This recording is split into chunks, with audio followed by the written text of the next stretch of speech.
for info അവിടുന്ന് മണ്ണിറ മണത്തിൽ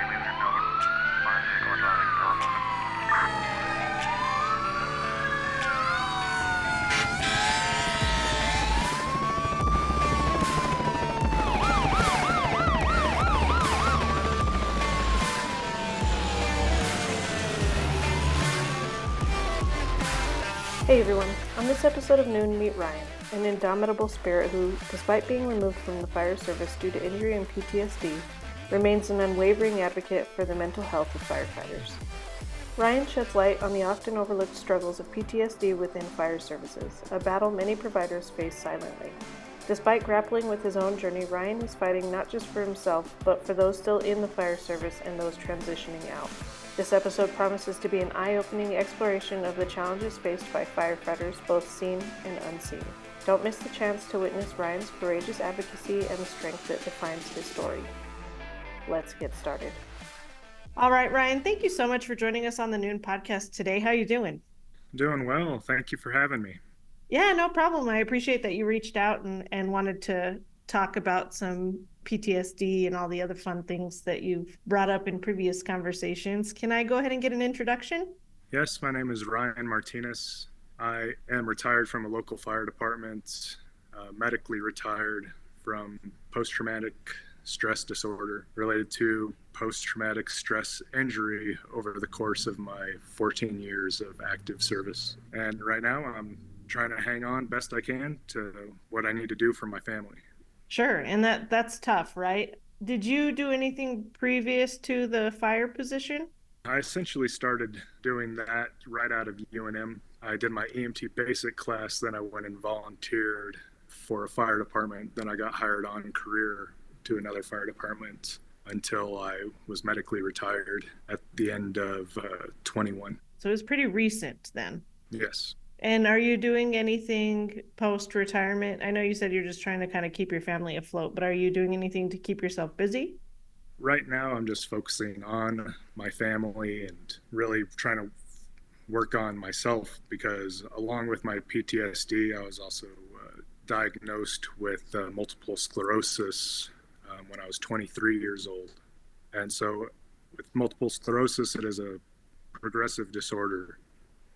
So my disease has progressed and it's caused me a lot of limitations where for my PTSD, I used to go and exercise, do physical things to occupy my mind instead of the racing through calls.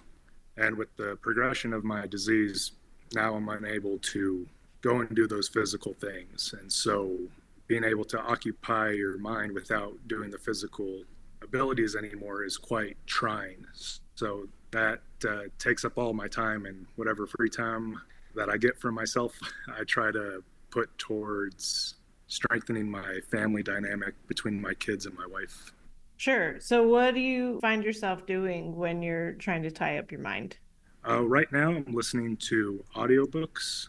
The concentration for reading has kind of left after my exposure therapy that I did for the PTSD. I kind of heightened all my other triggers as well to the point where I'm living in a perpetual state of anxiety. Sure. And that's you're saying that is secondary to your exposure therapy? So I had injury from the PTSD since I was green. We'll talk about that call later. So staying concentrated on simple tasks has now become extremely difficult because I'm in that perpetual state of anxiety, trying to calm down or meditate. Like my toolbox has become extensive, just trying to maintain or trying to get back to where I was before exposure therapy, which is kind of crazy to think. So are you seeing a lot of therapists, or are you seeing one specific therapist for your current issues? So now I just do talk therapy. Okay. And I do that through PSPG. I've heard a lot of really good things with them.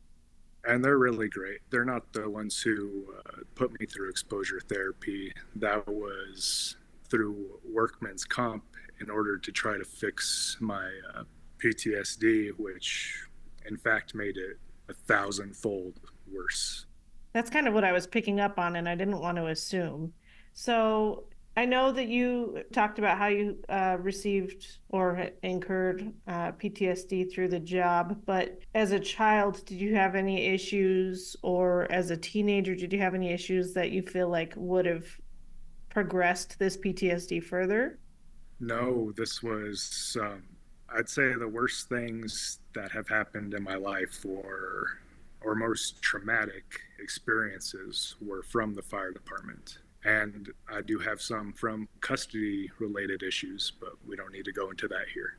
Sure. No, I feel like that's a huge battle, and something I've seen a lot of people going through currently is custody is one of those terrible, terrible things to go through. But with the fire department, would you say that it was as equally good as it was bad?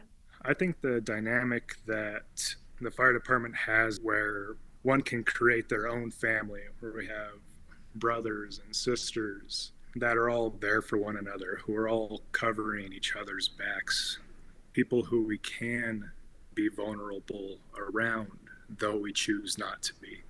In that sense, I think the fire department can be extremely strong, and I have a love for that side of it. But the things that we see out in the field are traumatic and they're damaging, and we're taught to push those emotions down and to be tough, and everybody's looking at us to be tough, and we need to be tough, but we never get a chance to be vulnerable, to be the one that gets a break. And on top of that, that pride goes a long way in making us want to keep doing that. And so when there's staffing issues and it's crunch time, we're all in there lending a hand, taking on more and more traumatic experiences and not dealing with them. And then when we are dealing with them, we're doing it with substance abuse, alcohol, because it's legal, is huge. Is that something that you used to deal with some of your issues? I think when I was still serving, like, you drink two beers to take the edge off, and then I'd have another one to enjoy with whoever I was with. Right? I always tried to stay on top of it. I knew that I would never switch to hard alcohol. I saw what it was doing to families' homes and the people that I was there to take care of. I did not like how it looked. I feel the same way about opioids, prescribed and not prescribed. But unfortunately, alcohol is the only legal thing that first responders can use right now. Right now, I'm at a benefit of having my medical cannabis card for the PTSD, and I would not be able to keep going every day without the cannabis use. And I use a combination of THC and CBD. I find that both have good effects. Take me back to when you first started using the THC and the CBD. Was that an easy transition for you going from whatever medications you were using prior to your leave, now getting the option to use these tools, essentially tools in your toolbox? Was that a hard transition starting to utilize marijuana? Well, there was a resistance to it because I did not want to have to use it. I was still looking forward to coming back to the field at some point.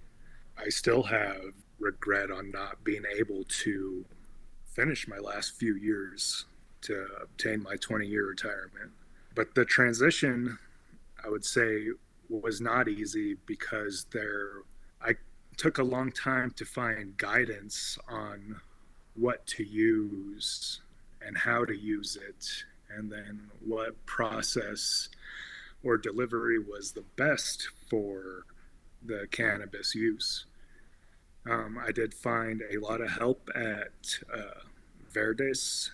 They're a medical cannabis shop in Albuquerque. I think they have three, maybe four locations. But they have a nurse that you can meet with, and she will talk to you.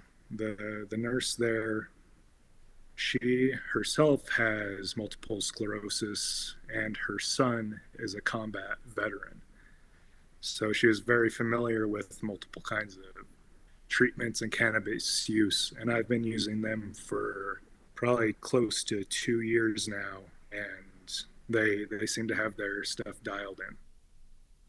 Yeah, no, that's great to hear. And I've had nothing but, for the most part, nothing but positive reinforcement from these type of facilities because my wife uses medical cannabis as well. So me being me in the medical field, I want to know, what's going to affect her, how it's going to affect her so that I know how to help if I need to. And going in and talking to a lot of these professionals that work at these, like the medical designated facilities has been just amazing. Have you tried drinking it, or do you take edibles, or? I found that if I use the flower form, it seems to be the best. So I'll do a mixture of a CBD and a THC flower, and I feel like I use a fairly small amount. I haven't done the actual measurements on it, but I use a single hitter every few hours to uh, days that I'm doing a little bit better. Could be a little bit more than a few hours. Mhm. I'm really glad that it is helping you, though. And the way you talk about it, it sounds like it is helping you significantly, which is good. That is a good way to help your mind and help your body and relaxing and kind of de-stressing a little bit throughout the day.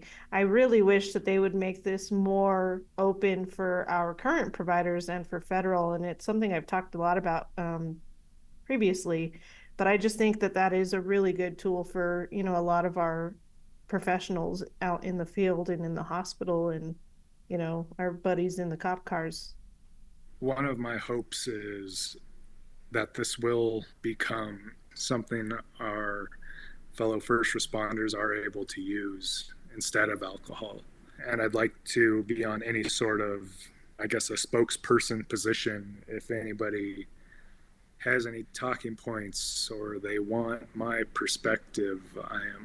Will gladly do that to be able to help my firefighter and first responder family. That's a great goal, especially in the position that you're in. That gives you the opportunity. You're utilizing it so you have a unique perspective that a lot of us don't have, which is nice. You talked about being in for 14 years, and it sounds like to me, and it's the kind of the same story with all of us, right? We tend to remember more of the bad calls than the good calls.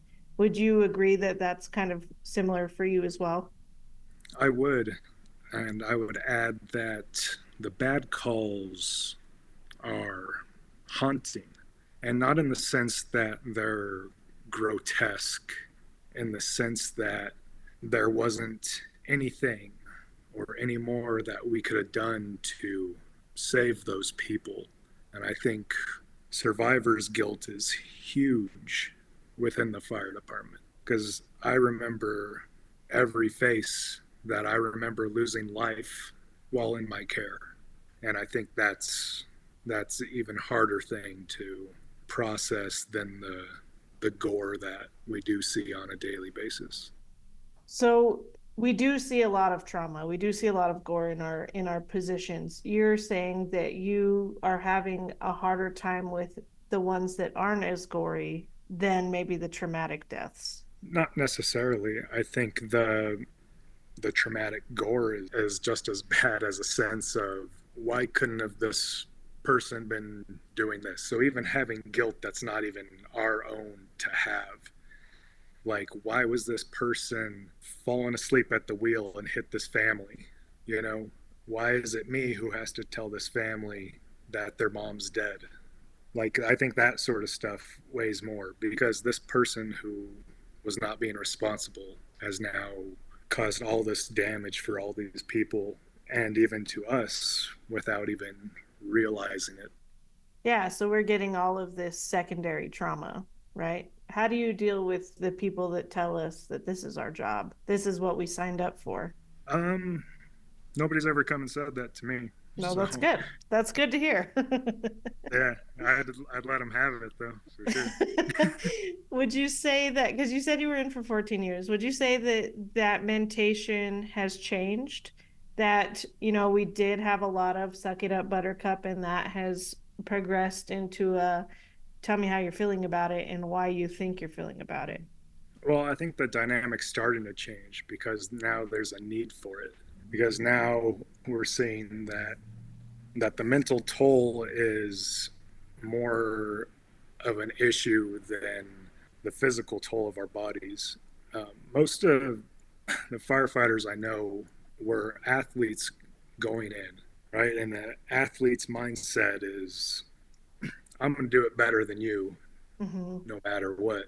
And what we got good at was clamming up and not talking and then never talking.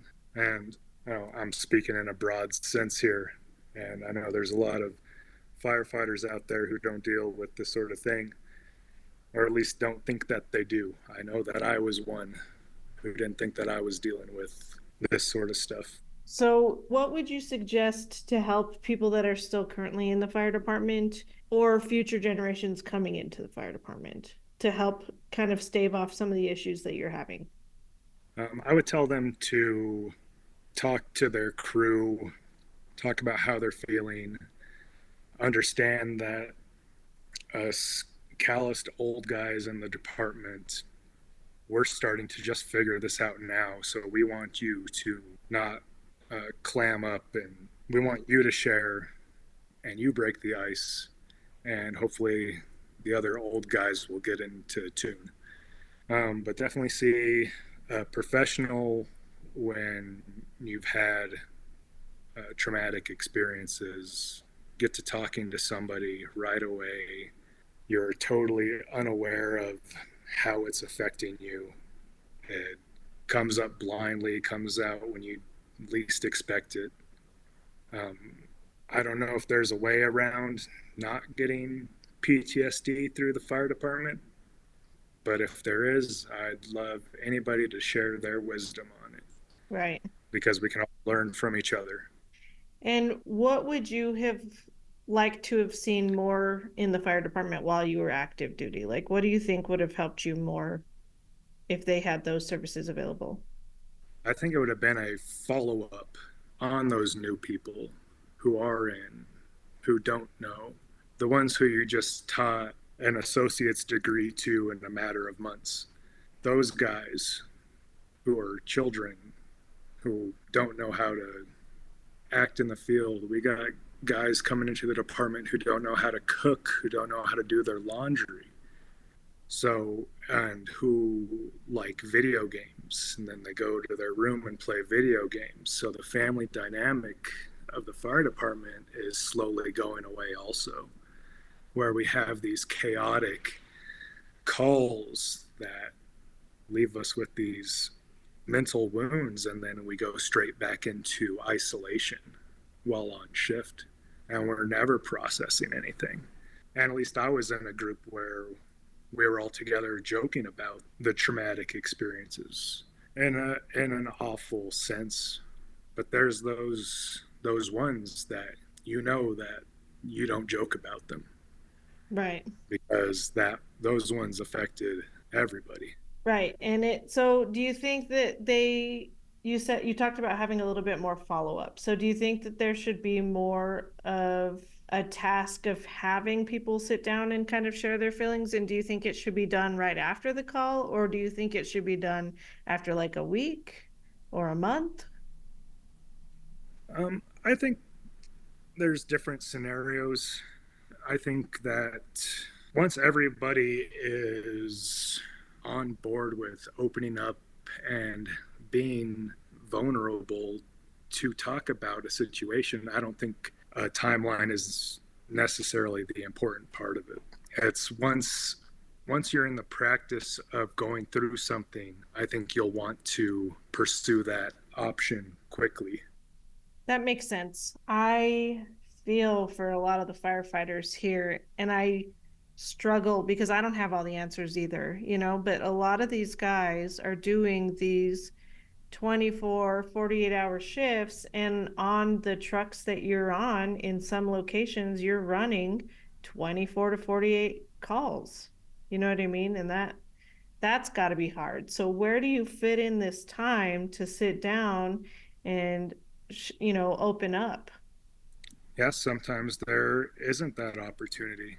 And if you can find that person to open up to in your partner or your relationship or a loved one or a religious denomination official, anything is better than nothing. I was lucky that my union at the end there was paying for therapy sessions for people who needed it. And I was utilizing that, but I didn't start utilizing it for my PTSD. I was like, why do my relationships keep failing? Yeah. Why am I having all these issues with custody? Right? It wasn't until I had an episode at work that I was realized that, hey, something's happening. I'm not able to do this anymore. And that started my journey. Do you mind if I ask what symptoms you were having? Like what happened at work? So it was during COVID times, and it wasn't anything out of the ordinary. A couple weeks, I was having some like brightness in one of my eyes, and I went to the eye doctor, and he was like, "Oh, you got a scratch. Cool." Got some steroids, went back to work. Well, it got worse at work. Had a 9 echo that morning. It was just me and my partner, so we like loaded up. We're pumping chest, pushing meds, pacing, but everything was bright. Got to the point where I had to like close alternating eyes to see what I was doing to take care of this person in the back of the ambulance. Profusely sweating. And to me, I thought this was my multiple sclerosis getting worse. And so that next morning when I got off shift, I went and got MRI. And then my doctor sent me for a follow up MRI. Then I went and had another physician see me in Denver. And there was no reflection that this was my multiple sclerosis. And so at this time, I had no idea what was going on. And I was trying to figure out what I needed to do because I did not feel that I was able to go back to work. I felt very unsafe. And if I was unsafe, my crew was unsafe, the patients were unsafe. Workman's Comp said, sorry, we don't know what it is. You got to prove that this was work related. I said, okay. So talked with some friends, one who is a former military as well as fire. And he said, maybe you have PTSD. What are you talking about? I wasn't in the military like you. And he's like, go check it out. This is who I went and saw. I went and saw that doctor, and I did one of those 800 question tests that we all get to do for pre-employment for the fire service, that they're trying to weed out, which they shouldn't, should be mandatory. And I came back with post-traumatic stress disorder, depression, suicidal ideations, identity disorder, right? Because at this point, I don't know what's going on. I've lost my career. I've lost my fire family. I don't know what's happening. So I could understand that diagnosis as well. And so I was like, well, great. Now I got all this stuff wrong with me. Thanks. I really need to know that. So I got a letter of termination from my work because I was on leave at this time, and I was starting to have some leave without pay days. And I got a letter of termination from the new chief at the department. And so I called my union rep and I'm like, hey, I'm trying to figure this out. I don't know what's going on with me yet. Blah, blah, blah. And just out of some part of the conversation, I told him that one of the guys we know advised me to go get a psychologist examination done. And so I did. And I was like, says I have PTSD. And he's like, the state has recognized that as an injury. And so at that point, my union rep, along with the state union rep, met with the local fire department. And then I started getting the ball rolling on making an injury report for the PTSD. And that kind of started my process. And then workman's comp was like, oh, I guess this is recognized now. We got to do something about it. So that was good that they came through, though that was dealing with an insurance agency is a mess. Insurance is terrible, man. So after workman's comp, I was doing, oh, well, through this time at the PTSD diagnosis, I started doing EDMR therapy. And that was working pretty well at the time. But workman's comp decided they wanted to send me somewhere else. They wanted to send me on the pharmaceutical route. So I went and met with a doctor who then tried every USDA certified PTSD medication on me. And I had terrible responses to all where it was causing me to have insomnia for weeks on end. And once I failed all those, he said, well, maybe you'd be a good candidate for medical cannabis. So I've gone that route, as well as that doctor then referred me to exposure therapy. So, really quick, EMDR is eye movement desensitization and reprocessing. So, that's what that stands for. But can you walk me through what the exposure therapy is and what you had to do? So, exposure therapy was explained to me by they take your biggest traumatic experience, which was explained as a large individual in a bar that you would want to go and fight. Because if you fought this person, then you would not be scared of anybody else in the bar. But what exposure therapy did not say is that this big person in the bar is going to continue to kick your butt every day, all day for the rest of your life, right? And that's what happened to me. And we didn't just do one big trauma experience of mine, we did two. And so I would not recommend exposure therapy to anybody trying to seek a PTSD treatment. But then again, it may work for somebody else. No, that makes sense. It's not for everybody, but that's why there are so many treatments, right? Because maybe something that didn't work for you might work for somebody else. Have you considered trying any of the ketamine trials? So, last I heard on the ketamine trials, that they were doing stuff for depression. I didn't know if they were doing stuff for PTSD related yet, but giving ketamine in the field, that doesn't look like something that I want to do personally. I would much rather do a psilocybin led therapy session. I think keeping stuff as natural as possible seems like the best way. No, that makes sense. I've heard really good things about the ketamine clinic that we have in Santa Fe, but I mean, I don't blame you. It's not something that I'm willing to go do right now, so I'm definitely not going to force anybody, but I think doing some research and seeing if that's a viable option for you wouldn't be a bad idea either. Have you considered going up to Colorado or to California or Washington to do any of the mushroom studies? I have applied for a couple, and my wife has applied for a couple for me, but we have yet to hear back.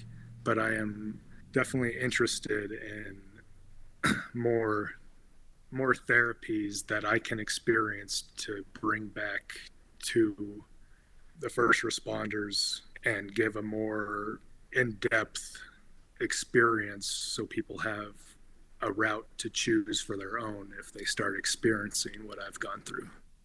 Yeah, no, that's a good idea. Do you feel comfortable sharing the giant people at the bar that you're fighting every day? I will do my best. And I just want to clarify this is, and I think we have a good idea already, but I want to clarify that this is something that you battle with every day, not that you're saying it's the worst, goriest thing you've ever seen, but something that bothers you personally. Yes. So I have two. The first one is when I was a really green firefighter, about a month or two out of the academy. It was January, and we got called out for a brush fire. Well, brush fire is not a strange thing in New Mexico, but this happened to be at 4 in the morning with a foot of snow on the ground in a full blizzard. So we go, and it's about 15, 20 miles away from the station, going about 15 miles an hour. So it takes us a long time to get there. But it ends up being just a little ways off the main road, kind of down an embankment. And so we're actually able to get the four-wheel drive brush truck down there, me and my partner. And we see the fire up ahead. Looks pretty neat. Doesn't look like there's like it's spreading anywhere. Almost looks like an outdoorsman's campfire. So we stopped the truck about 100 feet ahead of the fire. I'm on the passenger side, and I get out and I look down, and I'm standing between somebody's legs. And this person is wearing denim jeans and a kind of maroon jacket, and they're face down. There's no hands, there's no feet. Most of the head is gone that I can tell. And if the guy would have had a foot, we probably would have ran it over with the back dually of the truck. So it was so dark and wooded in the area where we were at, it was hard to see. So I told my partner that got a body over here. In fact, this was the first dead body I'd ever seen besides my grandmother in a casket 10 years prior. So he radios it up, but we don't have radio communication because we're down in this valley. So we go, okay, well, I guess we'll pull forward and put out the fire. So I'm walking behind the truck, now equipped with a flashlight. And as my partner's driving the truck forward, there's a mandible in the road, like fully intact. Doesn't even look like it has any, just the bone, like a skeleton sitting there. Super strange. So we got tall juniper on either side. It's dark. There's dead bodies. There's body parts. So we hook up the foam system and we put out this fire, which sparks violently.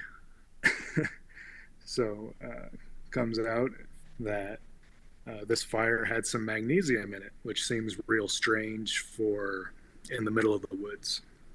So about this time, another crew member walks down the hill from the engine parked up about 200 yards away. Now we warned them not to step on the dead body, which they were also surprised by. And then we realized that there's some hot spots around in the woods. And it's real strange. So I got my partner behind me. I'm holding on the hose, so I give him the flashlight. And he's kind of shining the way. And I end up stepping, and it doesn't feel like the ground anymore. And I ask my partner to shine the light down, and I realize that I'm standing in what's left of the pelvic cavity of a person who has been very burnt up, missing their right leg. And so, I remove my foot and would carry on putting out hot spots. And so we realize that there's nothing else really going on here. So we kind of wait till the sun comes up, and then we can start to see the scene unfold. And it turns out that there was a small airplane that left a small airport, and something happened in the blizzard storm, and they crashed into the side of the mountain. As the sun came up, we could see where like body parts were. There was a whole intact liver under a tree. There was an eyeball hanging in the tree like an ornament. There was brain matter that had hit the ground where our boot footprints were in it, where it hit the rock ledge and slipped off. And this was the morning I got to go home. This also was the last bit of sleep that I remember getting. That was sufficient. So, and you didn't consider it PTSD at that time. It was just another day at the It's job. part of the job. Yeah, Yeah. part of the job. I was asked after some time, a week, 2 weeks, by a chief that said if I would like to talk to somebody about that. I said, yes, I would. And then about 6 months later, I was reached out to by a chaplain, not our department's chaplain. I had already sunk it all down and wasn't going to talk about it again. And so I found that that worked real well for me to keep using that sort of practice throughout my career. Well, I'm really sorry that you went through that. That's a tough one, especially as a green, EMT, brand new firefighter. That's a lot. Yeah. Well, might as well go on to number two. As long as you're comfortable, I don't want to, like I said, I don't want to force you to do anything you don't want to do. And if talking about it makes it feel better, which I hope it does, then, have at it. Well, we won't know until it's over, but I got my wife is coming home, so I feel pretty comfortable doing it right now. So the second experience I had was much later in my career. Let's say around possibly year 8 or 9, and this involved a drunk driver and a head-on collision. Highway speeds, drunk driver going the wrong way.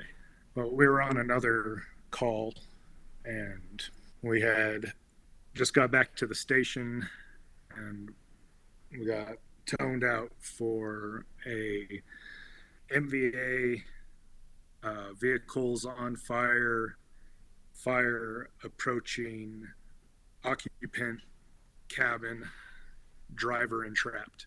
So we get there first after there's been quite a few police officers who have unloaded all their fire extinguishers on the fire that has this occupant entrapped inside this vehicle.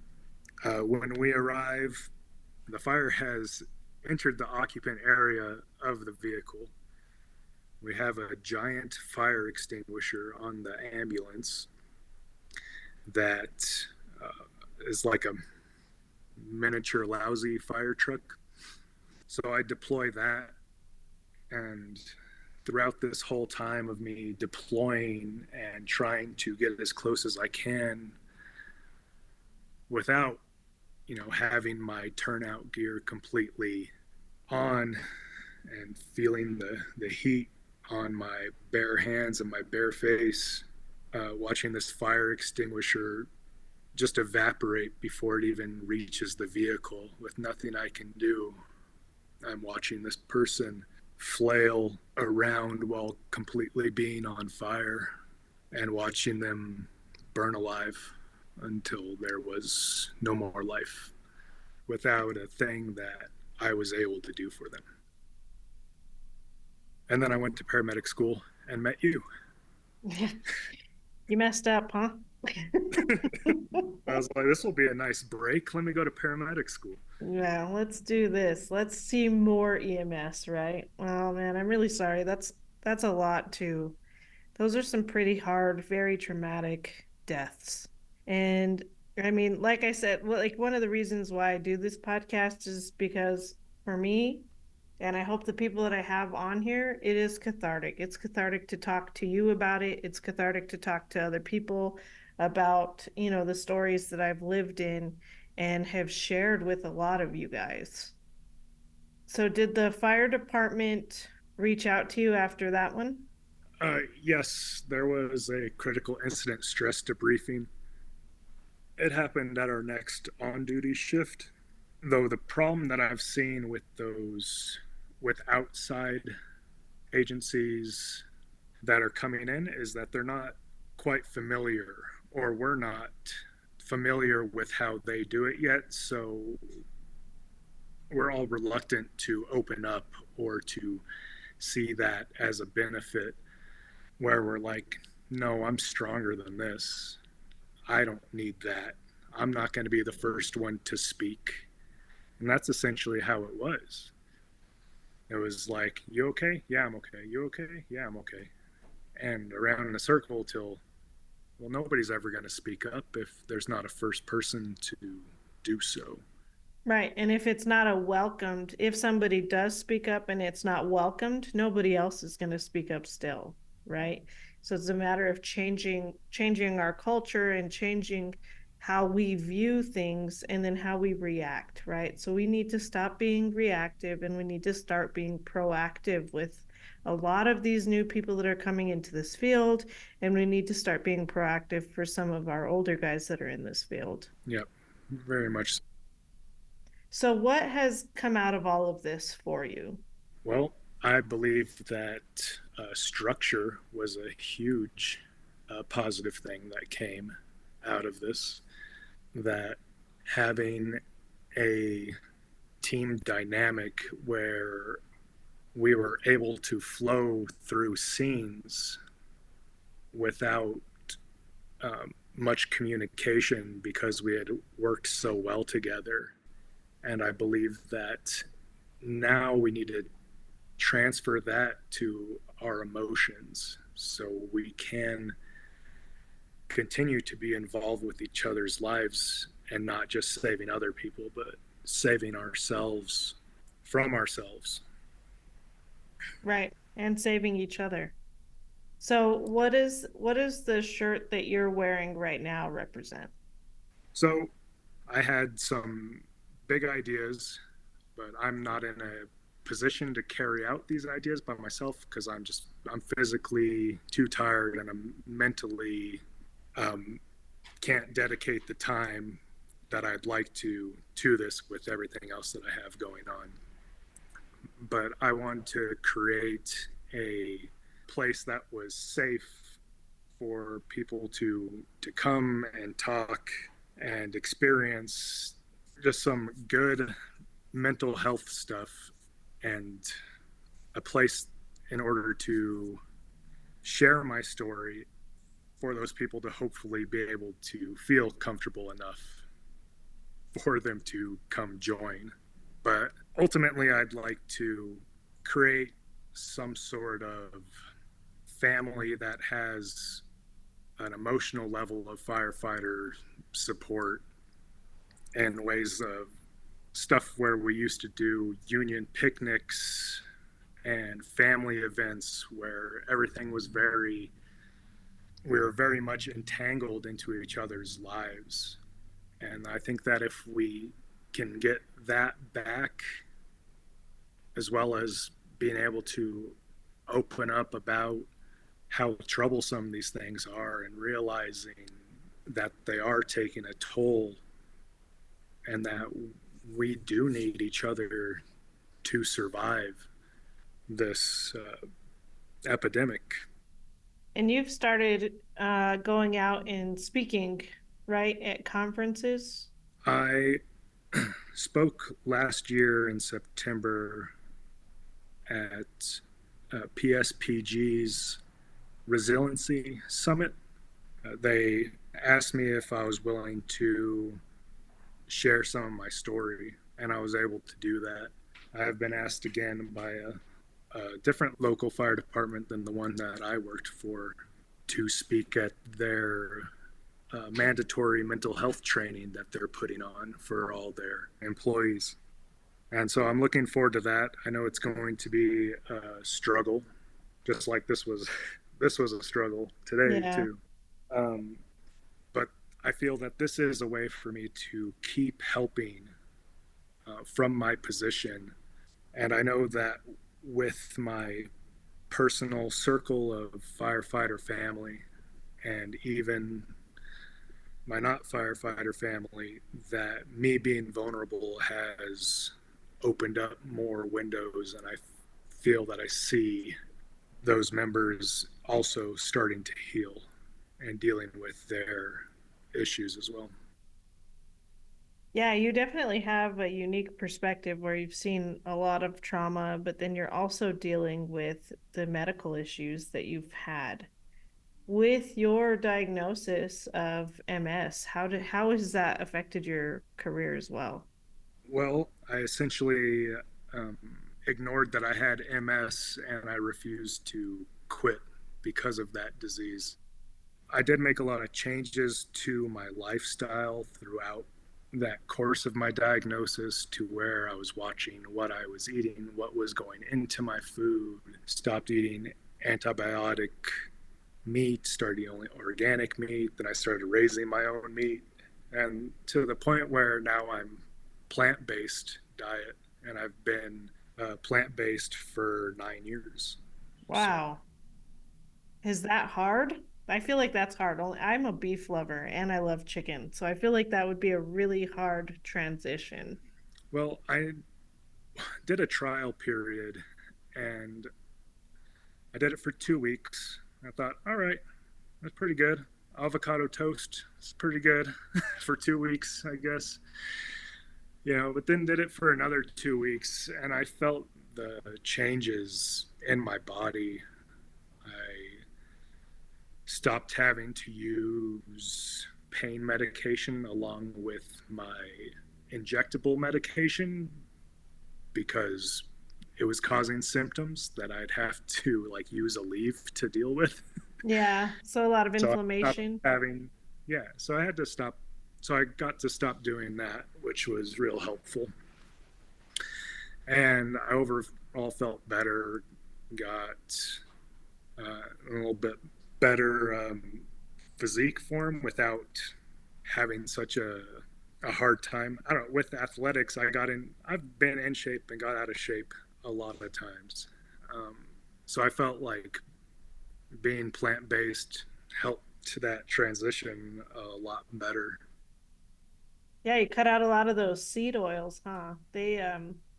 They are working on changing up my wife's diet, and there is seed oil everything, in everything. And that's what they're saying causes a lot of inflammation. So we're having to figure out and completely change a lot of the stuff that we are eating as well. Oh, well. Been an interesting ride. It's fun. It's not bad. It's ultimately it is good and it'll be better for her and probably better for me too. One of my big problems though is that I'm allergic to avocado. Oh, yeah, Yeah. that's a bummer. I know. I get blisters all over my mouth. It's terrible. It's just really bad. I like peanut butter. Peanut butter is a good fat, also. Yes, if you can find the right like organic peanut butter that doesn't have the seed oils in that as well, it is good. Costco's got one that the ingredients are roasted peanuts.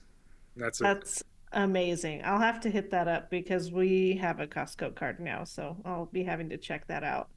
So you're trying to get this peer mentor kind of group started. Are you working with Rob at all? Rob Arietta. Yes, sir. I am not working directly with Rob. Me and Rob have met and talked a couple of times. Um, I'm not at a spot right now where I can jump all the way in. I'm more of like I'll be able to do these hour talks every once in a while, but having people like Rob and there's a couple other people at some other fire departments that are also doing some great things is a huge initiative that they're taking and trying to help people and spread awareness and get people involved and letting people know that it is okay to talk about these things. Yes, that some of the things we see are completely messed up. And no, nobody else knows what we're going through. No layperson outside of the 911 system has any idea what we're going through. My wife, who was a former ER nurse, doesn't understand what we go and see in the homes. She doesn't see the obliterated, unrecognizable body pulp that we see on the highway, right? So there's always an extent. And I think what's hard is once we're out of the system, it's hard to keep up with those relations because I'm used to seeing that family for a third of my life, and now I don't. So it's up to me to reach out, stay in contact. This gives me a real concern for people who are retired or people who are retiring who don't have something to go straight into, because sometimes the stagnant is is hard. Distraction is nice, but you also have to work on what the troubling issues are. Right. And we are seeing high numbers of suicide in people who are retiring from careers like law enforcement, firefighting, EMS, because now you're pulled out of this whole system where it was just chaotic and nonsense and you didn't have time to think, you just did. And you're now at home sitting by yourself with all of the time in the world. You can't keep your mind distracted as often as you normally do. And that has been shown to be really hard for people.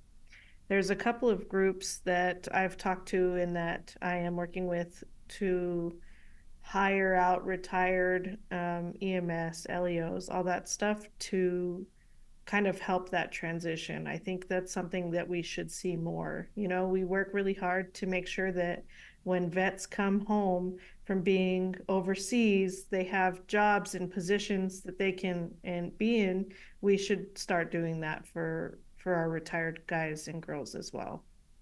Yeah, because the vets, they do have a PTSD policy where they can claim PTSD and get more of their retirement rates. I have a friend who, him and his wife, both served in the military, and she has 100% of her compensation due to one of the portions being a PTSD related injury. And I think that should be offered through the fire department. I also believe that this 25-year retirement rule that was put into place like a decade ago now needs to go back down to a 20-year retirement. And there needs to be offered that sort of stuff through the private entities as well for retirement goal, because private is seen just as awful things as the government funded fire department. So that really needs to be addressed. I don't know who needs to address it, but if I get to it eventually, I will. Yeah.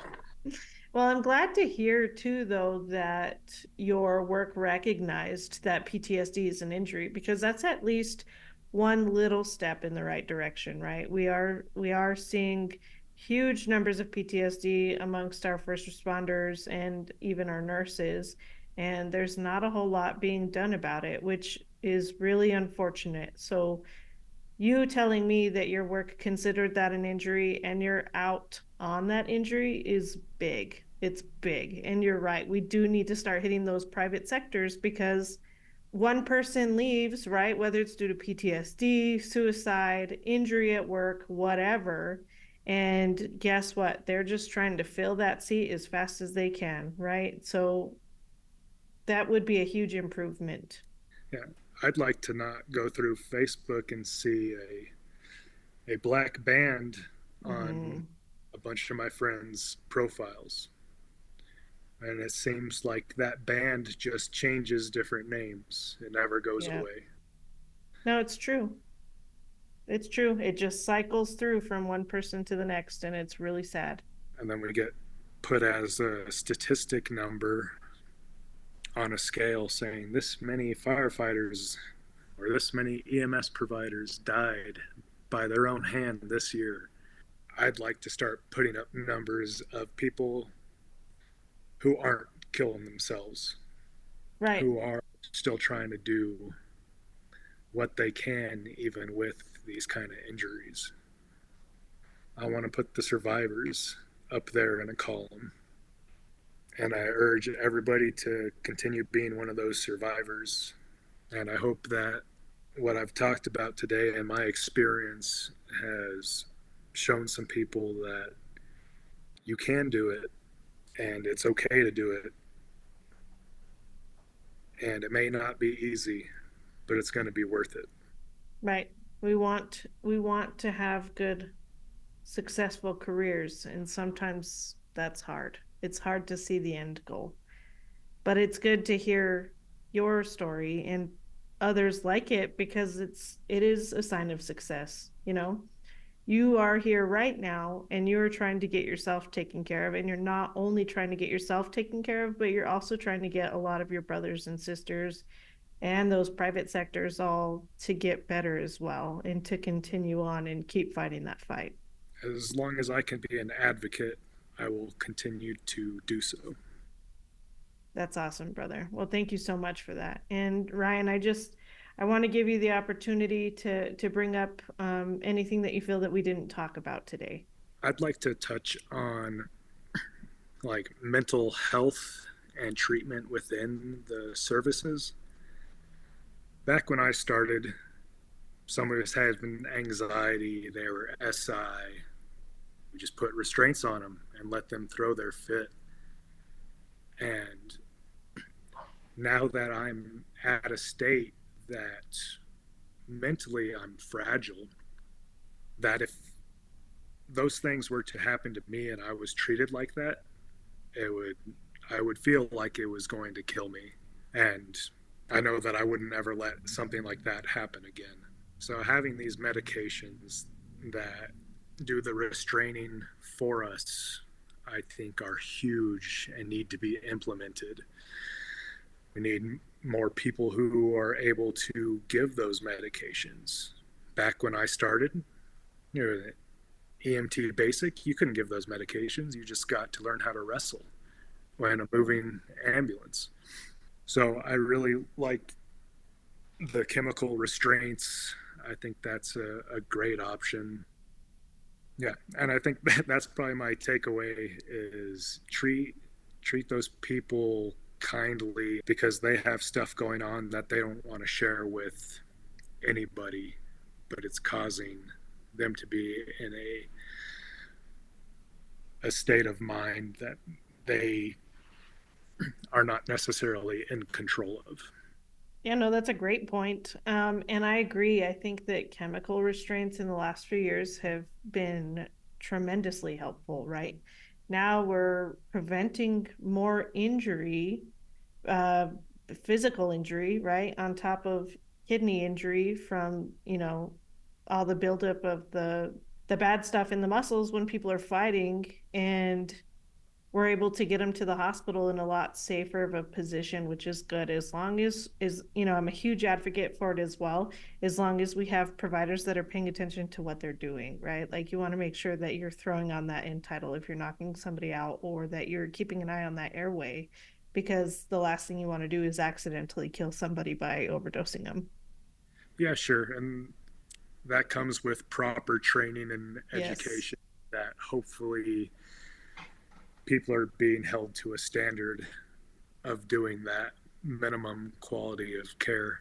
If you're giving medication that's going to stop somebody's breathing, hopefully you know how to get them to start breathing Right, again. right. I hope so. I don't know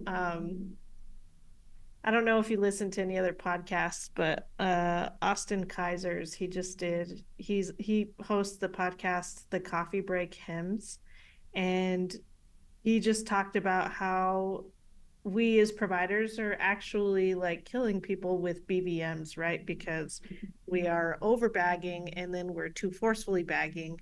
And so that brings up a really interesting topic. I like to think that people are getting proper treatment, and in the back of the ambulances and in the hospitals and stuff, but we wouldn't be having these conversations if everything was 100% right all the time. Yeah, well, that's why we continue to learn from each other and from mistakes are the biggest teachers and ultimately will provide better care. And then people will be able to use the BPM while dealing with their own anxiety. Right. I'd say that's probably my favorite is watching new people, and I'm like, whoa, whoa, whoa, whoa, slow down. Yeah, calm down. What are you doing, crazy? Let's take a second, step back, let's get it figured out. So while you were in the fire service, we all know the fire service likes to prank each other and mess around, and that is what builds up that community, right? Because you have to have humor, unless it goes too far, but that's a whole nother conversation. Did you have any good pranks or any like really good times that you'd like to share? I would say if I had to share something, it would be that I do not care for the whole hazing the new guy or rousing the new guy. I saw that in sports playing growing up, and I was never one to get involved with it. What I saw was just making sure that the new people were ready to go and get stuff done. As far as fun stuff around the station, it was just whatever the conversation was and whatever task we were doing. It was really the company overall, which meant so much to me versus a specific action that was done. I really liked having that family dynamic where we would all cook together and that sort of thing. Which it didn't last all that long once I started eating plants, but it was fun. And I would say that was probably my favorite part was having the meal that we were cooking, and then in the evening, if we could, we'd put on some TV, and I think that was sublime right then. And I would take that moment back. Yeah, that is a good moment. We in in the ambulance company, we didn't have a lot of time to do that, but in the 24s and the 48s, depending on which truck you were on, I'm glad that you guys got to share those moments, and I know they are far and few in between these days, but there's nothing that says that you can't, make that plant-based meal and go share it with the guys every once in a while, maybe have them change some of their diets up too. Easier said than done. I think that was a harder thing to do than try to get people to accept that PTSD is a real thing that they might be affected by. The plant-based diet was way harder. Well, we'll see. Uh, I can push for both. There you go. There you go. When is that? When are you going to go speak? April sometime. Everything is getting finalized. Sure. And do you know what you're going to talk about? I'm putting together some stuff. Hopefully, a more consolidated what I talked about today. With more organization. Since I'm not being asked questions, I just got to speak at them. I Yeah. got to do something that's a little bit more friendly to myself than what I did over at the Resiliency Summit in September. Just because I put it all out there, and it was like going through an exposure therapy session for me, Mm-hmm. and it was real detrimental. That I was like, man, I don't think I'll ever do that again. It was detrimental to you, or do you think it was detrimental to everybody? I mean, it was when I was done, everybody was quiet. So, Yeah. I mean, it's hard to say. I don't want to project what other people were feeling, but Sure. if people want to see, and if I'm asked again, I'll continue to speak at their summit if they'll have me. I don't see why they wouldn't. I mean, it sounds like even if it was quiet afterwards, it sounds like you got your point across, right? And whether they were happy to hear it or not, you were being truthful and you were being raw, which is hard to do. especially in this field. So it's good that you're doing that. And every time you do it, you're going to learn something new. Yep, I sure will. And probably so will everybody else along with me Yep. as it stitches itself together in my mind. Yep. That's good. Well, don't be afraid to practice and keep going and going and going. Keep being that advocate for all of us, brother. You're doing a good job. Well, thank you. I appreciate it. And thanks for having me, Sam. And if you ever want me back again in a few years, or maybe I've come up and done something else amazing or something amazing to begin with. Well, it is amazing what you're doing. It takes a lot of courage to do what you're doing. Not a lot of people will stand up and talk to, a group of people about what we deal with, which is, I'm not willing to do that yet, which is why I sit behind a camera and a microphone and do it in Zoom. So keep fighting that good fight, man. I really appreciate that you came on today. We had a great conversation, and I do look forward to chatting with you some more. Great. Thank you, Sam. Yeah, thanks, Ryan. I hope you have a good day, brother. All right. You too. Bye.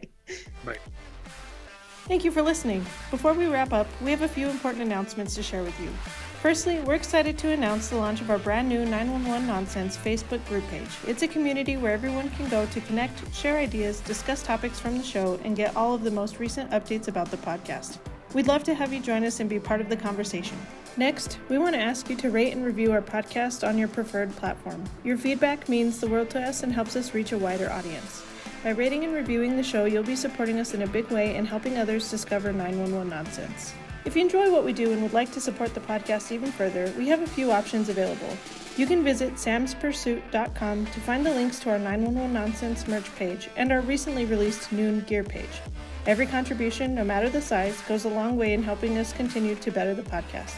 We know that not everyone is comfortable being on the podcast, but we still want to hear your stories and experiences. If you have a compelling story and would like to share it to be read by me in a future episode, please reach out to us via email at 911nonsense@gmail.com or through our website's contact section. If you choose to be anonymous, we'll make sure to respect your privacy while sharing your story in a way that resonates with our audience. Thank you again for tuning in. We truly appreciate your support and look forward to bringing you more engaging content in the future. See you next week.